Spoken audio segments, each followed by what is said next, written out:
Kambarage Nyerere, huku wakihimiza umoja na mshikamano, lakini pia wakasisitiza amani na utulivu kuelekea katika uchaguzi mkuu wa Oktoba 29. Nendeni Somalia, nendeni Sudan, nendeni Kongo, Libya, muone watu wanavyoadhibika. Wakizungumza katika kongamano hilo la kumwenzi baba wa taifa hayati Julius Nyerere, mwenyekiti mstaafu wa Chama cha Mapinduzi mkoa wa Dar es Salaam Ramadhani Madabida amesema dhana ya kulinda amani na utulivu nchini ni moja ya ajenda kuu ya baba wa taifa, na kuwataka Tanzania kamwe wasikubali kurubuniwa kuvuruga amani kwa kisingizio chochote, kwa kuwa gharama kurejesha amani ni kubwa. Kujenga amani na umoja wa kitaifa ni jambo linachukua muda mrefu sana, ni mchakato wa siku nyingi sana.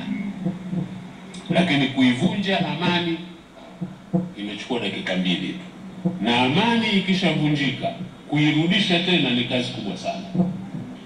Mwenyezi Mungu atunusuru inshallah. Wananchi wote wa Tanzania, wa Kinondoni, wa Dar es Salaam, sisi wote tunahitaji kuwa na amani, tunahitaji kudumisha amani, tunahitaji kudumisha mshikamano, kwa sababu wote sisi ni Watanzania. Baba yetu na mama yetu ni Watanzania.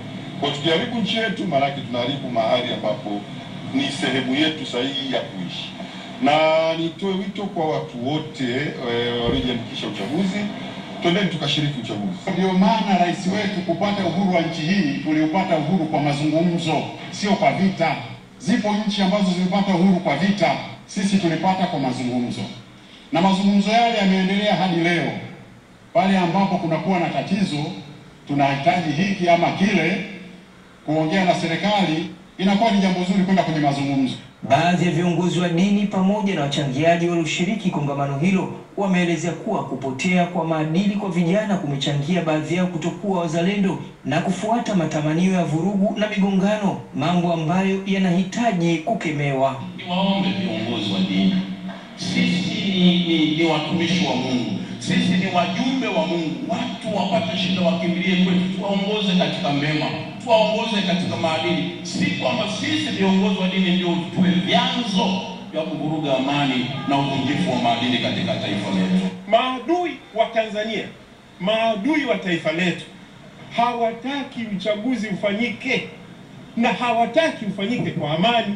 Ndio maana mnaona Madagascar, mnaona Msumbiji ilivyokuwa kesi nyingi sana. Sasa tuwakatae. Mwalimu Nyerere alitufundisha kuang'amua maadui wetu. Amani ni msingi wa maendeleo. Hakuna maendeleo yanayoweza kufanyika au kupatikana bila amani.